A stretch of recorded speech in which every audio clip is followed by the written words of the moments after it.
Good afternoon. My name is Alan Wiseman, and I'm the co-director of the Center for Effective Lawmaking. And today we're very excited to welcome Congressman French Hill to join in a conversation with us about his experiences in Congress. For those of you who know, Congressman Hill, it represents the 2nd Congressional District from the state of Arkansas, where he's represented that district since 2014 when he was first elected to Congress.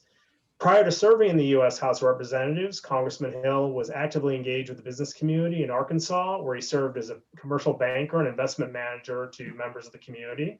And he also has a wide array of experiences in the public service, dating back to President George Herbert Walker Bush's administration, where he served in the Treasury Department. And moving back even further than that, he's actually one of the few members of the U.S. House that also has meaningful congressional experiences, having served previously as a congressional aide to then Senator John Tower in the early 1980s. So, Congressman Hill, we're so excited to have you here. Speaking personally, one of the reasons we're especially excited to have you is the fact that you're a proud Vandy alum, having graduated from Vanderbilt University, magna cum laude with a bachelor's in economics.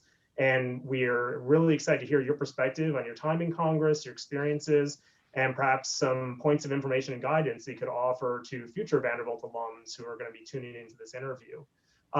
So broadly speaking, myself and my co-director, Craig Volden, of the University of Virginia, are going to be asking you a variety of relatively general questions about your experiences, but we'd really welcome any feedback you have drawn on your own personal time in Congress or time before coming to Congress that could provide you with guidance as to how you approach your job and what you've been doing over the last several years. You bet. Thanks for having me. Really our pleasure, and thanks so much for making the time. So that is a little bit of a wind up. I guess one of the first questions that Craig and I have is really just to ask you, thinking back to when you first were elected to Congress in 2014 and joined the House in 2015, when you first arrived as a freshman, what did you find was essentially your biggest challenge or one of your biggest challenges in Congress? Well, thanks. It's a good opening question. And it's, I'll also say for Craig's benefit, my mother is a graduate of Mary Ball, Washington before UVA was co-ed. So I count her as she's deceased now, but she was a very, very proud Virginian and Mary Ball, Washington graduate and a wonderful mother. And I know that because of that matronymic connection that I am a citizen of Virginia in the hearts of all Virginians. So yeah, great connection. Yeah. So listen, thanks for having me. So the big issue there, and a lot of this is such an important background about how these legislative bodies come together and they begin to work together, because people come to Congress from all walks of life. I'd been a congressional staffer. I'd worked in the executive branch, so I brought with me that knowledge bank, but I'd also been the CEO of a private business for 25 years. And so I have a business person's mentality about decision making, and let's get on with it and let's find a solution to this problem, finish it, and move on to the next problem, right? Which is not how Congress works. So one thing I was challenged when I first got on the Hill was shifting into that new decision-making mode on how do you measure success, how do you create a strategic plan for your office truly, and then an operational plan or a tactical plan of how to measure success for each 2-year term in the House. For the senators, how would they measure success over a 6-year period? And bring that business point of view into that collaborative legislative environment. So that was really one of the first things I struggled with. And also, you're doing a startup. You're doing a classic startup. You've got up to 18 people can work for you in a House congressional office. And you get a fixed amount of money, excluding the member's salary, around which you can build that platform. You actually can mix that any way you want to. In theory, I guess you could have 18 people working for you in Washington. I don't know where they would sit, but they could, and you could have no one working for you in the district. Likewise, you could have 17 people working in a district set of district offices and have one person working with you in Washington. So it's very flexible for the member to design what that is and reflective of the geography and the demography of their district. So that flexibility is nice. But you've got to recruit people and get them all on that mission. And so I'd say that was my biggest challenge coming into Congress, was making the transition from a private sector decision-making matrix back into government, and then determining how to judge my own work on how I would measure success. So, and again, thanks for joining us today. In terms of setting up that office, and we're focused mostly on the legislative side of things in DC. When you were thinking of hiring those staff, to what extent was it important that they had already Capitol Hill experience, or what else could they bring to the table there? And then linked into your way to come up with measuring success, how much did they as staffers bring their experience in that discussion, or how much was this kind of top down, you knew what you wanted to do and they were going to help you achieve those metrics? Yeah, a good follow-up.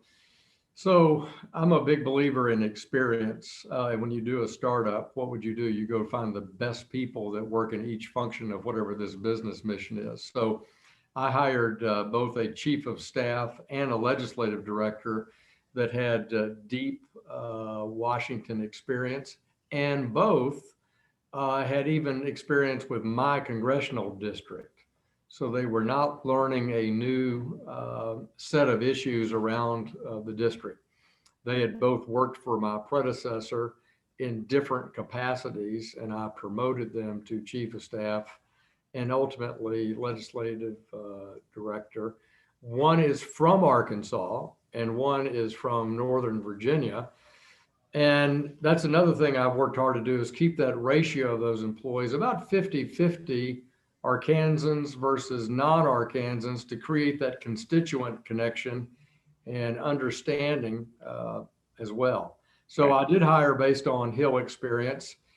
I guess you could argue that because I had prior government and Hill experience, I could have gone lighter there. But I wanted to jump in and start running fast, and the committee process and the legislative process, those network connections are important, and my network connections are dated. So it was important to hire people with experience. Great. And then in terms of setting that agenda and your metrics for success, was that something you already knew about coming in, or how did you rely on staff along those lines? Yeah, so I did rely on staff to come up with a measurement system, both for constituent relations. So this relates to communications out to constituents, mail, email, social media, telephone, town halls, casework. I know we're focused on the legislative issues here, but you have all that data metric. It's much more automated than my day on in the 1980s, where we typed letters using carbon paper, and one went alphabetically and one went by topic into the senator's files so that you could cross-reference that way. You can only imagine the change. So database management in the House is very sophisticated. And on the legislative side, I knew I wanted to be on the House Financial Services Committee. So I hired a personal staffer with a great experience in both committee work and the subject area, and tax and trade as well. So I hired a staffer committed to my Financial Services Committee work. And then I have other interests, right, besides just my core committee. And if you're on an A committee in the House, one of the big 5 committees, you're not able to be on another committee unless you seek a waiver from the leader. So I was going to go on House Financial Services Committee, but I have personal interests in conservation policy, veterans affairs, and foreign policy. So we filled in our personal staff with those talents as well. In terms of measurement, bills introduced, bills marked up through committee, bills that come out of committee and go to the House floor, bills that you have a companion over in the Senate, and then the collaborative process of getting those bills across the finish line and signed into law by our president. And, from the educational component of this call, you can imagine to go narrow and targeted is to move more quickly and probably have more success. Why? Because you can get more consensus from Democrats and Republicans. Yeah, that's a good idea. Let's pursue it. The broader you go, the more comprehensive you go to try to solve the more complex problem. Obviously, you've got a more challenging puzzle. Yep. Thanks. Thanks for that. That touches on a lot of themes very organically related to the things that Craig and I do at the Center for Effective Lawmaking in terms of research and engagement. You raised a couple of points that I want to follow up on. And in particular, I'm really curious to know how your past experiences in government, and more specifically, your service to then Senator John Towers, a congressional aide, informed your perspectives on how Congress works, as well as how you want to set your priorities. As you noted, there was about a 30-year gap between when you had served on the Hill and then when you were serving in Congress. I guess, to what degree do you think things have really changed, outside of these instrumental administrative matters, or to what degree do you think your experiences back in the 80s really informed how you think Congress can or should work? Well, it's amazing, and this won't shock Alan, you or Craig, but it's also amazing how similar the challenges are. We had a more analog world then rather than a digital world.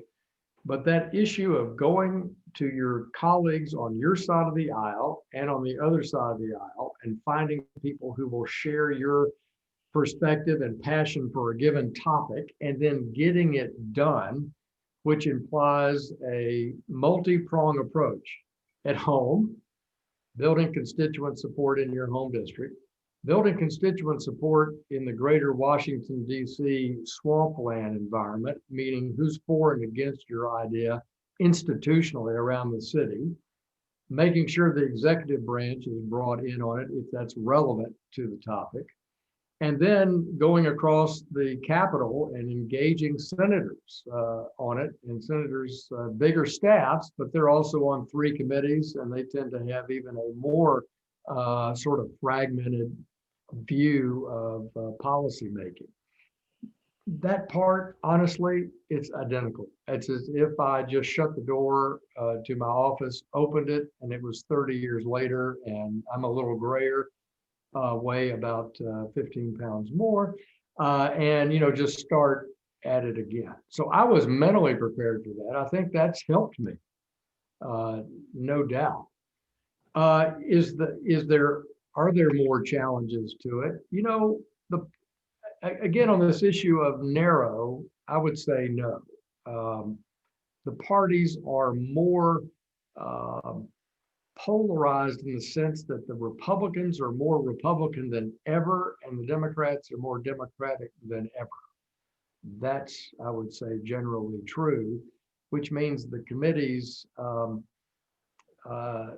tend to, whoever's in charge, drive their agenda at a 10-to-1 ratio, 9 bills of theirs to 1 of yours, kind of a mentality. And I don't really recall that from my work in the Senate. Jake Garn of Utah was the chairman, and Bill Proxmire was the ranking member, and then Don Regal from Michigan. And while certain policies were pretty partisan, housing policy to in this financial sector, the rest of it, you had people on both sides of every issue. And so you could find sponsorships. I haven't had a big problem with that here, but maybe I work on topics that are more bipartisan by their nature. I'm interested in touching back on something you had said about kind of bringing your business experience in, looking kind of maybe linearly. How do we get things done? How do we move to a solution and move on, as well as how you were kind of tracking metrics in your office? How broadly, even beyond your own experience, do you think it matters for some members to have that business background compared to others who have different backgrounds. Do you see that consistently being a pattern in how they think about lawmaking? Well, constitutionally, I do love the idea of the House being elected every 2 years, no matter how painful that can be. In a colonial sense or an antebellum sense, of course, it's a lot easier because you were in DC for just a few months and then you were back at your home doing whatever your career was. So from that point of view, it's challenging. But that diversity of viewpoints in the House is very, very helpful. And I'm glad there are a lot of entrepreneurs in the House, people who have business experience. We formed an entrepreneurship caucus. So the Democrats and Republicans that have started businesses, signed the front of paychecks, have hired people, solve those problems, can be front and center in a lot of this decision making. But look, it's important to have people who are veterans and people who have other walk of life experiences. That enriches the legislative process. But compared to lawyers and compared to people who've made a career of being a state legislator, as a state legislator, people in business do cut to the chase. What's the problem identification? How do we find a solution to it? And how do we move on? And that sense of urgency, I think, helps the process move along because you have those sand grains in the oyster bed grinding away, trying to move people along who want to talk something to death. No, that's a really interesting perspective on it. I also want to just follow up with a comment that you raised a little bit earlier about, essentially the many aspects of your day-to-day job involving both engaging with the lawmaking process, advocating for constituents, perhaps through casework, or engaging in oversight. We can also think about other things that members of Congress do that aren't directly related to moving bills to the legislative process. And I guess, a question that Craig and I are always interested in, especially engaging with someone like yourself, who's been, for lack of a better phrase, just so effective at advancing your legislative agenda, is, essentially, are there certain aspects of the job that you're particularly drawn to over others? Or in the broadest sense, how do you strike what you think is a good balance between lawmaking, casework, oversight, the many important aspects of your job as representative? Well, it's turned into a trite phrase to say that there's a symbiotic relationship, so I hesitate to do it. But oversight, constituent service, and legislating actually all work together pretty seamlessly about generating ideas for legislation and improving legislation or an amendment on a bill even outside your area of expertise. Most members of Congress are not shy about sharing their views. And so when the legislative process is working, what does that entail? It entails a bill in a committee that is amended in committee and voted to be sent to the House for consideration. That part works pretty well. I mean, does the majority party control that process? Sure. But if the amendments are being offered, negotiated, withdrawn, debated, voted up or down, who's going to complain about that? That's the essence of what we do. But then you've read and studied a lot about now, once it's time to come to the House floor, well, it goes to the Rules Committee and rules are not made in order. And there's not robust floor debate on topics. I find that real unfortunate. It's not like we're pressed for time up here. I mean, there are so few major bills considered that there's plenty of time to have a long, more vigorous debate. And that allows a member to come to a defense bill, but who's learned about a particular aspect of it at their local Air Force base, their local Army facility. They find, gosh, this same problem exists all over the country. I think I'll offer an amendment, not in committee, but on the House floor. And I found that very positive. And it's a great way for members to learn about issues outside their area of jurisdiction and bring ideas directly from their constituents to the process.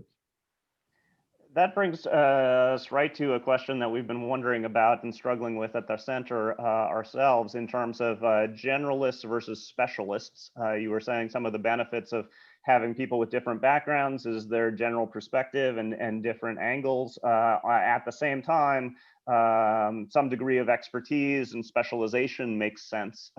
You might dedicate, for example, a larger portion of your agenda to financial services.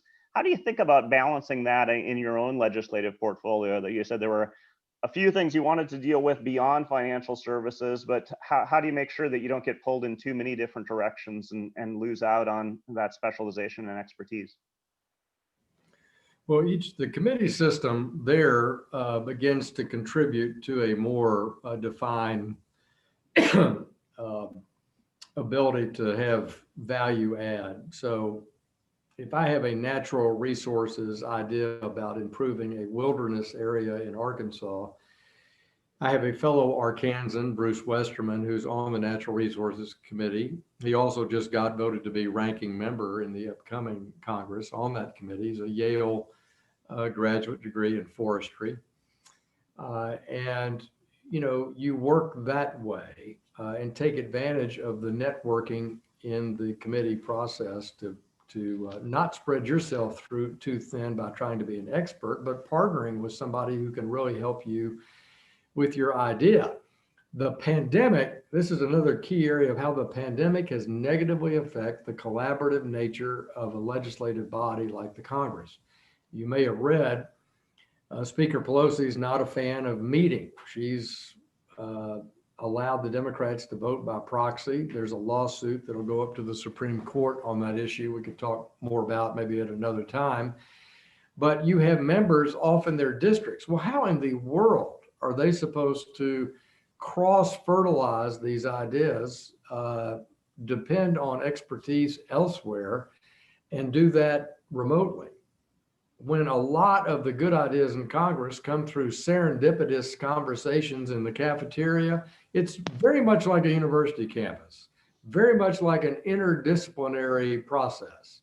And if you're going to break down the interdisciplinary process, then you've broken down the whole institution's effectiveness, or at least, or let's say this way, at least you've made it less effective and less productive. And I think a lot of members on both sides of the aisle after this year, last 7 months or so, certainly have felt that frustration and have voiced it among ourselves. Mm-hmm. Yeah, I mean, that's a frustration that people are feeling really acutely now. I've heard it expressed as something that people have been kind of increasingly feeling across decades as people are spending less and less time on Capitol Hill. If we were to return to pre-pandemic days, but most people still coming in Tuesday to Thursday, is that enough for those serendipitous connections, or do we need even more time? You know, it can be. When I was a freshman, and I still do it for the most part, even if we were voting on Tuesday, I just came up on Monday. I made Monday a meeting research day, a staff meeting day, a catch up on things day, and then I'd be Tuesday, Wednesday, Thursday, legislative business, and then go home Friday. I think if members devote 4 days to working here, that is enough time. It's not ideal. It's not like you can go have coffee with spouses on a Saturday morning and go for a walk on the mall.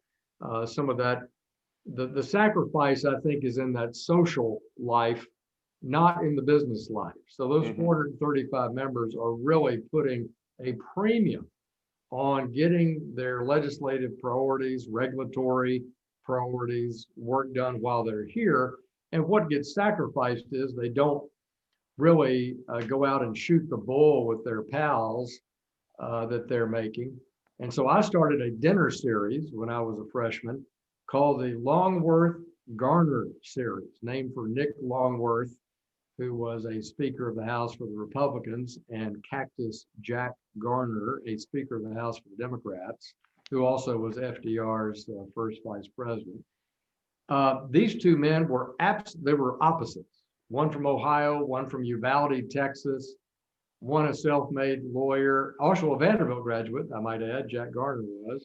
and Nick Longworth, a pretty patrician, multi-generational person from Cincinnati, married to Teddy Roosevelt's oldest child. So opposites, but they were best friends. They were on the House Foreign Affairs Committee as freshmen. They were on Ways and Means their whole careers. Immense respect for each other, had a drink together every afternoon at 5 o'clock that Sam Rayburn then carried on. They referred to it as striking a blow for freedom. And they rode back and forth to work together every day. So this dinner series, I invite 2 Democrats and 2 Republicans. They come to my house, and usually from the House Financial Services Committee. There's always so much turnover, you're meeting new people. And it's a way for the freshmen to meet the older members. And we talk about, our families and what our goals and objectives are. And I try to do those once a month. And it is super challenging to pack that in because, as you say, people are up there between, 3 and 4 days a week. That's really interesting, Congressman. I mean, thinking about other organizations in Congress to facilitate interaction from the largest body into smaller groups. Yeah. You being a member of the Republican Study Committee, I would expect could obviously help you advance your policy goals, given that you have natural connections with like-minded members in the House already. And another area that Craig and I have been focusing on our own research is the ways in which these different caucuses interact with the broader chamber. Yeah. And we were wondering, given your experience with the RSC and compared to your earlier experiences in Congress, do you think that caucus membership is especially helpful to you when you're in the minority party, in the sense you have sort of a critical mass of like-minded individuals that you can engage with for research, legislative strategy, things such as that? It does. It can help stretch a member's time and staff time both by, as you say, like-minded people on the Republican side. But I will say that they're also modest. There need to be more things like Longworth Garner, but there are modest cross-party collaborative activities that have immense positives. One is just the committee structure itself, because you've got, in the case of House Financial Services, there are about between 50 and 60 people on that full committee, more than 10% of the House. It's a good cross section, and you can really build off that bipartisanship out of that group of people. Then foreign trips are a portion of a real training opportunity. Those are always bipartisan. Always roughly equal participants. And obviously when you're stuck with somebody on the road for 3 or 4 days, you get to know them better. And then there are a number of caucuses that are bipartisan and meet on a regular basis and actually work. In other words, it's not an affinity group. It actually is a functioning group.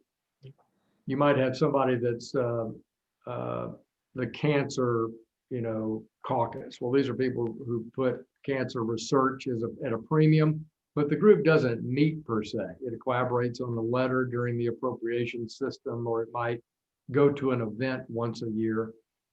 But something like the Historically Black Colleges and Universities Caucus, I'm the vice chairman of that. We have 90 members. We meet 4 or 5 times a year on things related to HBCUs and higher ed topics that touch on them.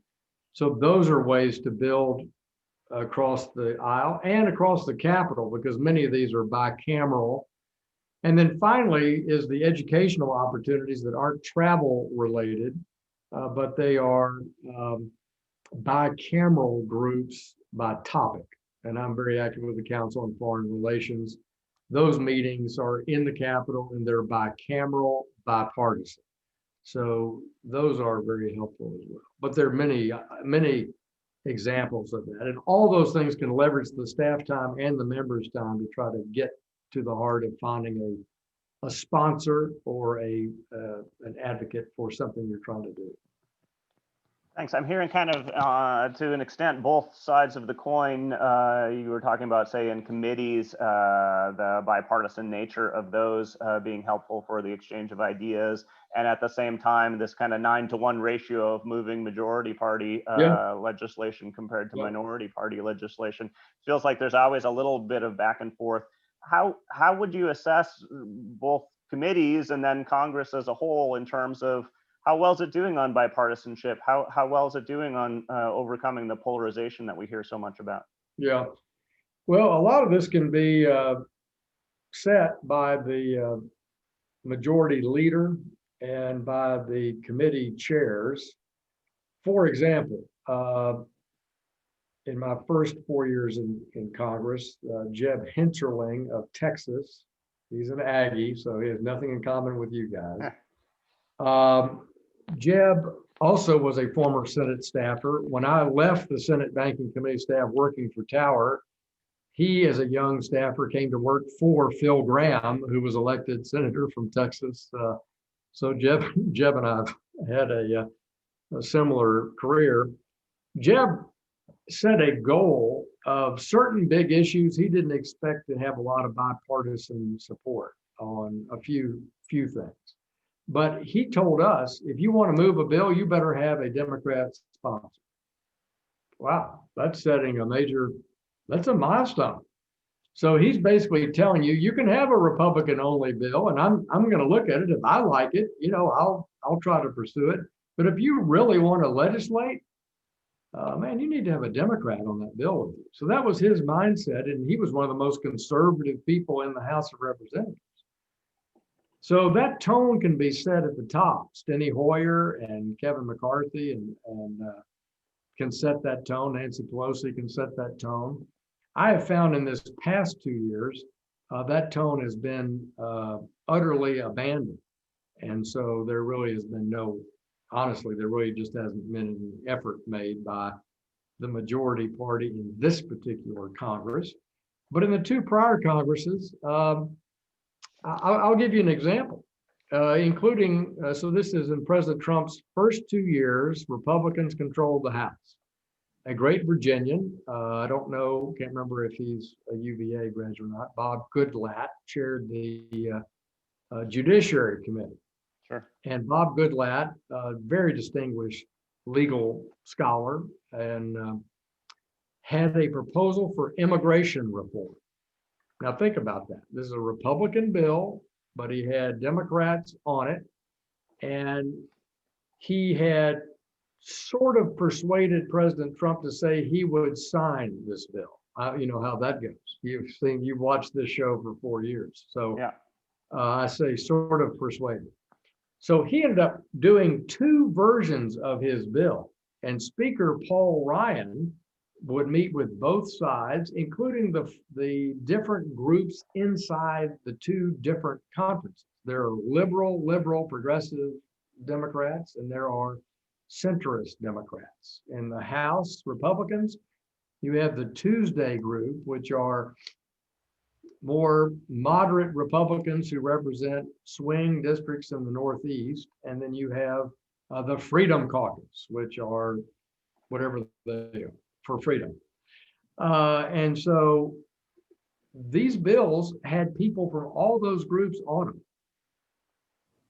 So Bob Goodlatte had Goodlatte 1 and Goodlatte 2, both immigration reform bills. They had a little nuance, and I voted for both of them. And they did not get a majority. The Democrats were told basically, we really don't want you to support these. That gives Trump a victory on immigration reform. And one of them, I think, got a majority of the majority. So people are out there working every day on these topics. And I can, 21st Century Cures on how to do medical research, very bipartisan, had a major mental health title in it. So there are victories all scattered through John Boehner and Paul Ryan's speakerships that were bipartisan. I just can't say the same for this speakership for Speaker Pelosi. And I'm not throwing her under the bus. She's been speaker previously. I wasn't here. I don't know how all that went. But this year, 19 and 20, it felt very partisan to me from the majority party. Traditionally, if you ask Nick Longworth or Jack Garner from the good old days what they felt their obligation was, they recognized they were the Speaker of the House, but they did represent their party. And this idea that they would promote things that they had a majority of the majority wanted to pursue. And that's hard to achieve as well. But that's essentially the back of the envelope theme that a Steny Hoyer or a Kevin McCarthy check on before they start getting out in front of legislation. Do they even have a majority of their own party backing it? And are you thinking the next 2 years will look like these past 2 years, or is there a reason for more hopefulness there? No, I think it could be very different, actually. You have a very competitive presidential election in which, I'm not going to, you've got your famous UVA commentator on presidential politics. I won't take his job. I would say President Trump lost the election instead of Biden winning the election, would be a personal view. Nancy Pelosi may barely have a 5-vote majority in the House. It'll be the smallest House majority probably since the 1920s, certainly since World War II. And then, let's assume that the Republicans win one or both of the Georgia Senate seats. You have a narrow Senate majority. You have a almost dysfunctional narrow House majority. And you have a Democratic president who, claims he's a centrist, in terms of his governing style. That could produce a very different dynamic, Craig. You're not going to be able to cram down messaging bills in the House under that circumstance. I mean, she would routinely lose between 5 and 20 members on a lot of these messaging kind of bills, so she doesn't have that margin this time. I think it'll change her. I don't know what it'll look like, but I don't think it'll look like this past 2 years. Thanks.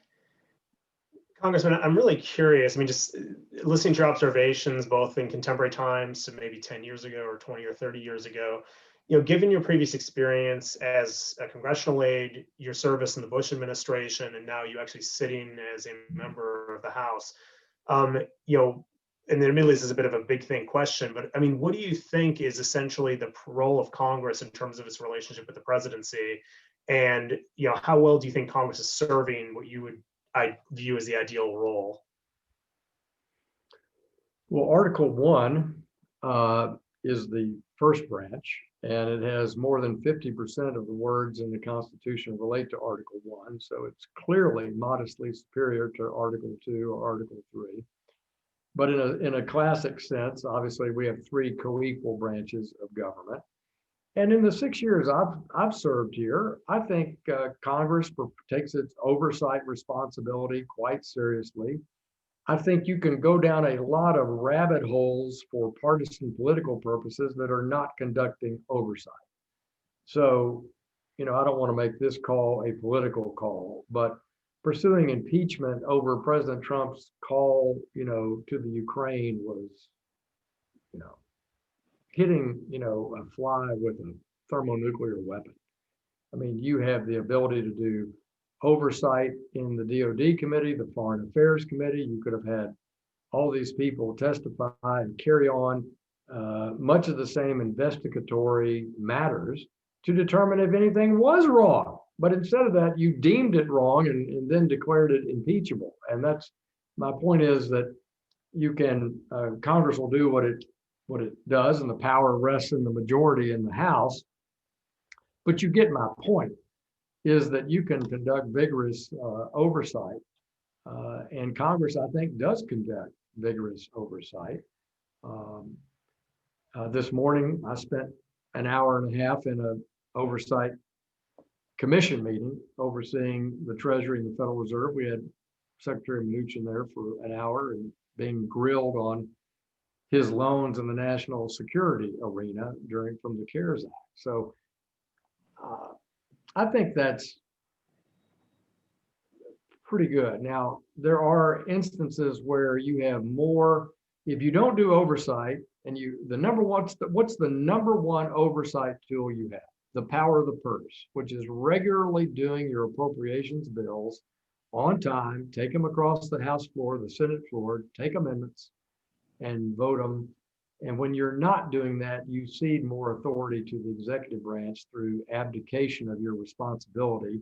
That's certainly more common today than it was 20 and 30 years ago. And that's how you get more executive orders and more independent agency behavior that you don't like. And the Chevron decision by the Supreme Court, which many who voted for it, not the least of which Justice Scalia believes that one of it was a huge mistake, also gives this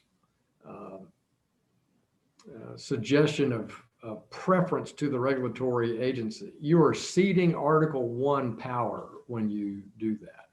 So there have been some institutional challenges on the balance and the checks and balances between the three branches that we need to continue to ask back. And you see my friend Boyden Gray, who I serve with on the White House staff. Boyden is fantastic on the history of Congress ceding its authority to the executive, and he's a terrific speaker on that topic if you haven't had him for students either at the law school level or in the undergraduate political science environment. Really good. And the courts ruled recently on that vis-a-vis the CFPB's director. Is that constitutionally designed or not? But this has been the history of our country for 244 years to fine tune that constructive tension. So I think it's there, and I would never say it's been that Congress has abdicated to the executive, with this exception of not regularly doing our number one Article 1 power, which is the appropriations process. Thanks. My last question, since I guess we're getting a little short on time, has to do with the idea of mentoring. You've mentioned a number of members of Congress who you admire and appreciate their activities. When you arrived, were there some that you were looking up to and who served kind of a mentoring role to guide you? And now that your experience is increasing, are there some promising new members who you look to and say, happy to help you learn the ways of lawmaking in Congress? Well, you bet. When I came into Congress, I learned a lot about how this place works from Jeb Hensarling of Texas, Patrick McHenry of North Carolina, who was the deputy whip then, who's now the ranking member on House Financial Services Committee. Both are very capable in being realistic, about what the likelihood is and how to go about it. And then in Tom Cole of Oklahoma is somebody I've looked up to for many, many years. He's a superb appropriations person. And then Steve Womack, who's from the Arkansas delegation, was really helpful to me. So I had good mentorship when I first came in and went to work, took my tower knowledge and my Bush knowledge and put it to work with their help. And then I've certainly tried to be inclusive of newer members. I just celebrated with some this week. We had 4 of our major bills that we put through my subcommittee pass as a part of the National Defense Authorization Act in the House yesterday, and really congratulated some of my hardworking new members on our subcommittee that put forward some of those ideas. Trying to lead by example. That's great to hear. And then I know we're pressed for time, so I fortunately get the last question. And as you know, the Center for Effective Lawmaking is housed both at Vanderbilt University and the University of Virginia. And that being said, we're wondering from a personal perspective, if you have any reflections to share with perhaps some of the Vanderbilt students who are going to have a chance to watch this interview and hopefully get a chance to interact with you in the future. Perhaps what aspects of your college career or time right around your college career that set you on your current path, or words of advice. Well, thanks. Both campuses, of course, are just incredible. Faculty, students, the grounds. I mean, there's nothing quite like looking from Thomas Jefferson's house onto the rotunda at UVA. That's one of America's most treasured views and one of the most amazing connections in higher education for the whole history of the country. And at Vanderbilt, when I walk across campus today, I'm so pleased that it feels so much like it did, and that warmth and of the campus is there despite the extraordinary growth of Vanderbilt Medical Center, which was a gleam in the eye when I was there. When I go to campus now, I mean, it's like a whole nother universe because of the Vandy Medical Complex and how much it's grown and what a great contribution it makes to the country every year. But the most important thing about any higher education experience is finding your passion and meeting people that'll become your lifelong friends and collaborators, or just someone who shares the worst internet jokes that they find on a weekly basis. It's a wonderful time in life, and the students on both these campuses are great ones. But I always look forward to being back at the Vandy campus. I have a son at Sewanee who's on the golf team at Sewanee, and I have a daughter now who's in medical school at the University of Arkansas.